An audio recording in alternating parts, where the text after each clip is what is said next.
Hello दोस्तों, स्वागत है आपका एक फिर से नई वीडियो के साथ बहुत ही इम्पोर्टेंट क्वेश्चन सीरीज़ में। आज हम करने जा रहे हैं मौर्य काल और मौर्योत्तर काल के बहुत ही इम्पोर्टेंट क्वेश्चन। तो ये 100+ क्वेश्चन हो जाएंगे, 100 से ज़्यादा क्वेश्चन। और हर बार की तरह इस बार भी बहुत ही कम समय में बहुत ही ज़्यादा क्वेश्चन गागर में सागर का काम करेगी आपके लिए ये वीडियो। बहुत किसी भी कंपटीशन एग्ज़ाम की अगर आप तैयारी कर रहे हो तो ये एक वीडियो सिर्फ आपके लिए ही है। तो आइए आज की वीडियो को शुरू करते हैं। मौर्य साम्राज्य की स्थापना किसने की थी? चंद्रगुप्त मौर्य ने। मौर्य साम्राज्य में प्रचलित मुद्रा का क्या नाम था? पर्ण। अशोक का उत्तराधिकारी कौन था? कुणाल। मुद्रा राक्षस का लेखक कौन था? विशाखदत्त।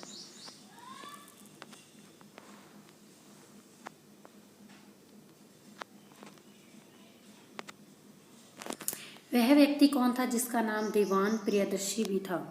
देव प्रियदर्शी भी लिखा होता है कई जगह पे, इसको दीवान प्रियदर्शी, प्रियदर्शी लिखा है इसमें यहाँ पे, लेकिन प्रियदर्शी भी लिखा होता है या देव प्रियदर्शी लिखा होता है। वह व्यक्ति कौन है जिसका नाम दीवान प्रियदर्शी भी था? मौर्य सम्राट अशोक।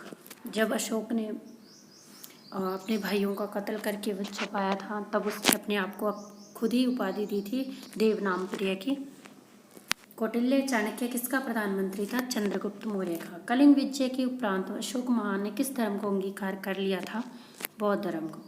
चंद्रगुप्त के शासन विस्तार में किसने मुख्य रूप से मदद की? चाणक्य ने। सांची किस कला व मूर्ति कला का निरूपण करता है? बौद्ध मूर्ति कला का। सम्राट अशोक की वह पत्नी कौन थी जिसने उसको प्रभावित किया था? सम्राट अशोक की वह पत्नी कौन थी जिसने उसको प्रभावित किया था? कारुवाकी।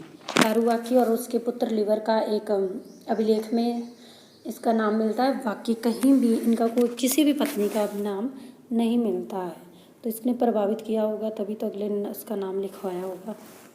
अशोक ने अपने सभी अभिलेखों में एकरूपता से किस प्राकृत का प्रयोग किया है? मागधी। बिंदुसार ने विद्रोहियों को कुचलने के लिए अशोक को कहाँ भेजा था? तक्षशिला में। मेगस्थनीज ने समाज प्रभाव को कितनी श्रेणियों में विभाजित किया? 7 श्रेणियों में। कौटिल्य के अर्थशास्त्र में किस पहलू पर प्रकाश डाला गया है? राजनीतिक नीतियों पर प्रभाव। पाटलिपुत्र को किस शासक ने सर्वप्रथम अपनी राजधानी बनाया? चंद्रगुप्त मौर्य ने। पाटलिपुत्र में स्थित चंद्रगुप्त का महल मुख्यतः बना था लकड़ी का। बराबर गया जिला की गुफाओं का उपयोग किसने आश्रय गृह के रूप में किया? आजीवकों ने।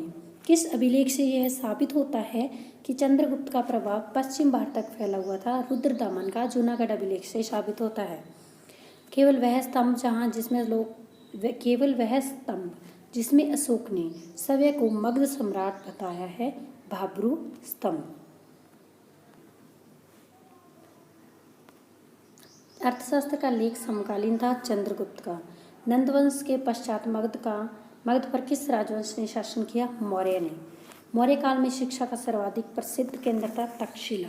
मेगस्थनीज की पुस्तक का क्या नाम था? इंडिका। जिसके ग्रंथ में चंद्रगुप्त मौर्य का विशिष्ट रूप से वर्णन हुआ है विशाखदत्त। वह स्त्रोत जिसमें पाटलिपुत्र के प्रशासन का वर्णन है इंडिका।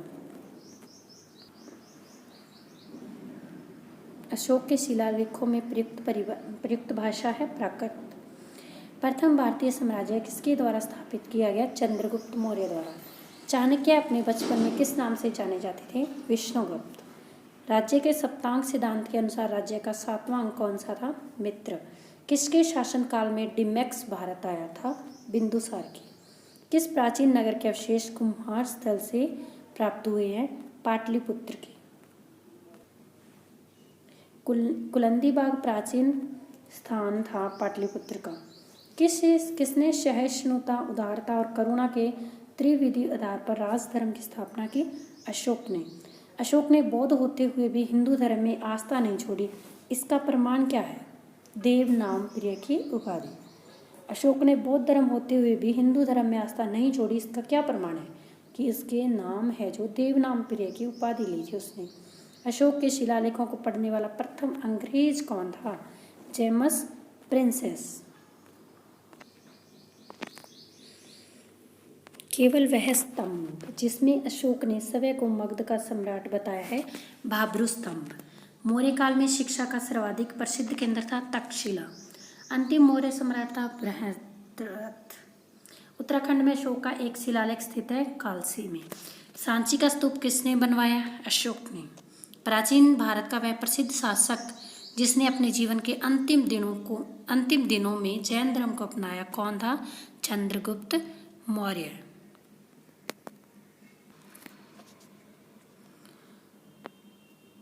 कलिंग युद्ध की विजय तथा क्षत्रियों का वर्णन अशोक के किस शिलालेख में है?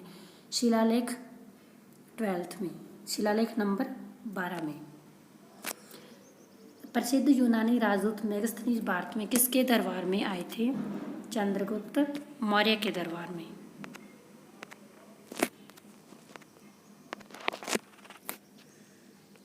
चंद्रगुप्त मौर्य ने सेल्यूकस को कब पराजित किया? 305 ईस्वी पूर्व में। भारतीय लिखने की कला नहीं जानते, यह उक्ति किसकी है? मेगास्थनीज की।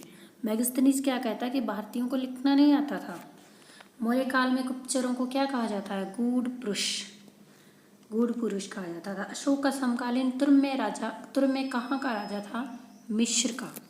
किस ग्रंथ में शूद्रों के लिए आर्य शब्द का प्रयोग हुआ? अर्थशास्त्र में। आर्य शब्द का प्रयोग कहाँ हुआ था शूद्रों के लिए? अर्थशास्त्र में। कौटिल्य द्वारा रचित अर्थशास्त्र कितने अधिकारों में विभाजित है? 15। कौटिल्य द्वारा रचित अर्थशास्त्र कितने अधिकरणों में विभाजित है? 15 अधिकरणों में विभाजित है। अशोक ने 221 ईस्वी पूर्व में कलिंग को जीतने के बाद क्या किया? भारी रक्तपात देखकर युद्ध की नीति को सदा के लिए त्याग दिया। अशोक ने 261 ईस्वी पूर्व में कलिंग को जीतने के बाद क्या किया? भारी रक्तपात को देखकर सदा के लिए युद्ध को त्याग दिया। अशोक के जो शिलालेख रॉक एडिक्ट संगम राज्य के बारे में हमें बताते हैं, उसमें शामिल है 2 एवं 13वां। अशोक ने श्रीलंका में बौद्ध धर्म का प्रचार के हेतु किसे भेजा?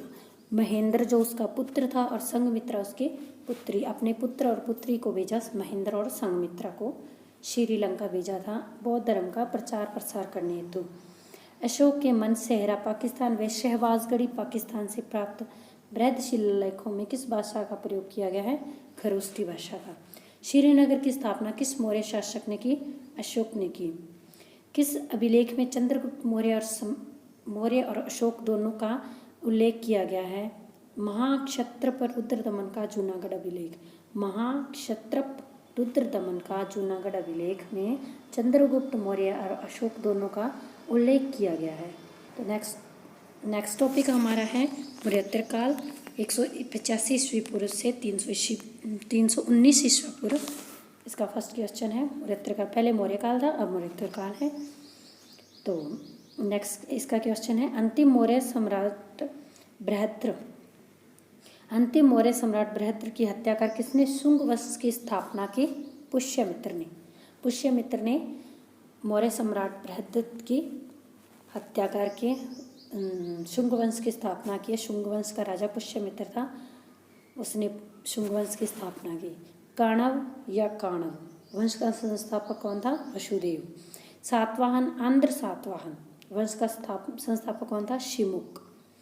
प्राचीन भारत का महान व्याकरण पतंजलि किसका समकालीन था? पुष्यमित्र शुंग का समकालीन था।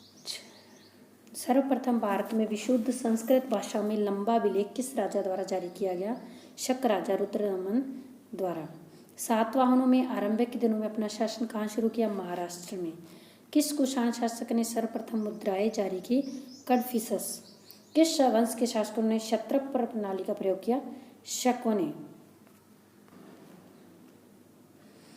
कुषाण काल में सबसे अधिक विकास किस क्षेत्र में हुआ था? वास्तुकला में।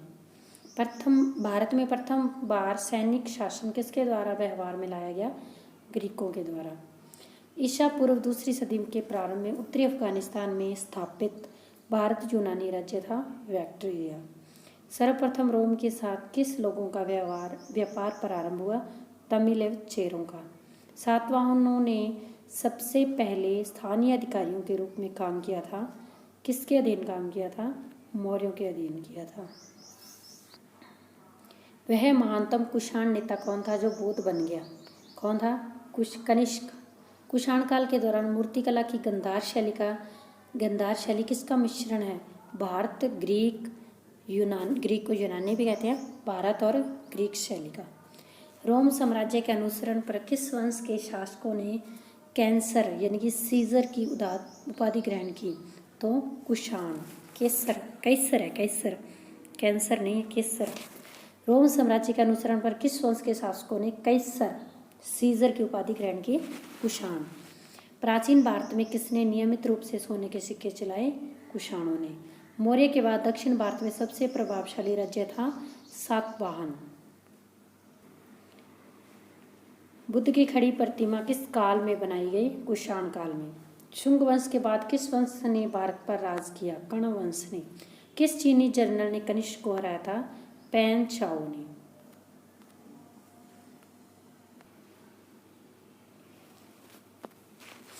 उत्तरी तथा उत्तर पश्चिम भारत में सर्वाधिक संख्या में तांबे के सिक्कों को जारी किया गया था कुषाणों ने। विक्रम संवत कब से प्रारंभ हुआ? 57 ईसा पूर्व। सातवाहन शासकों की राजकीय भाषा थी प्राकृत। जो कला शैली भारतीय और ग्रीक यूनानी शैली का सम्मिश्रण है उसे कहते हैं गांधार शैली। कनिष्क की राजधानी थी परुशपुर। परुशपुर किसका दूसरा नाम है? पेशावर का।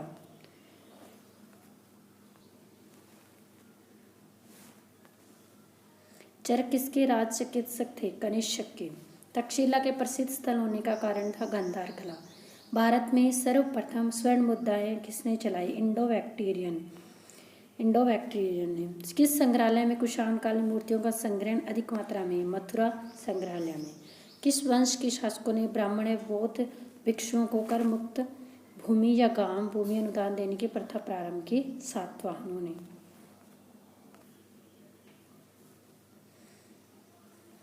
भारतीय रंगमंच में यवनिका यानी कि पर्दा का शुभारंभ किसने किया? यूनानियों ने। भारतीयों के महान रेशम मार्ग स्किल रोड किसने प्रारंभ किया? भारतीयों के महान रेशम मार्ग किसने प्रारंभ किया? कनिष्क ने। शक संवत का प्रारंभ किस सम्राट के शासनकाल में 78 ईस्वी से हुआ था? कनिष्क के शासनकाल में हुआ था। तक्षशिला विश्वविद्यालय स्थित था भारत में। तक्षशिला विश्वविद्यालय कहाँ स्थित था? प्राचीन काल में कलिंग का महान शासक कौन था? खारवेल। बुद्ध का किसके सिक्कों पर अंकन हुआ है? कनिष्क के। योध्य सिक्कों पर किस देवता का अंकन मिलता है? कार्तिकेय का। कनिष्क के सारनाथ बौद्ध प्रतिभा विलेख की तिथि क्या है? 81 ईस्वी सन। अश्व घोष किसका समकालीन था? कनिष्क का। बाल विवाह की प्रथा प्रारंभ हुई कुषाण काल में। जो कला शैली भारतीय और यूनान ग्रीक आकृति का सम्मिश्रण है उसे क्या कहते हैं? गांधार शैली। सातवाहनों की राजधानी स्थित थी अमरावती में। आंध्र सातवाहनों राजाओं की सबसे लंबी सूची किस पुराण में मिलती है? मत्स्य पुराण में। पूर्व रोमन शासक जस्टिनियन का सर्वाधिक महत्वपूर्ण योगदान किस क्षेत्र में है? विधि के क्षेत्र में। Thank you so much guys. अगर आप यहाँ तक आए गए हैं तो आपने वीडियो को पूरा ही देखा होगा। तो आपकी कितने क्वेश्चन आपको आते थे, कितने नहीं आते थे, आप कमेंट में ज़रूर बताइएगा। आप इस वीडियो को लाइक करें, शेयर करें और चैनल को सब्सक्राइब ज़रूर करें। आप अपनी तैयारी को स्ट्रॉन्ग करें, हमारे साथ अपनी तैयारी को एक नई दिशा दें। और किसी भी कॉम्पिटिटिव एग्ज़ाम के लिए बहुत ही मोस्ट इम्पॉर्टेंट क्वेश्चन है। अपनी तैयारी को दें नई उड़ान जनागल स्टडी पॉइंट के साथ। Thank you so much guys. बने रहिए इसी तरह हमारे साथ और अपनी तैयारी को मजबूत करिए। Thank you so much guys.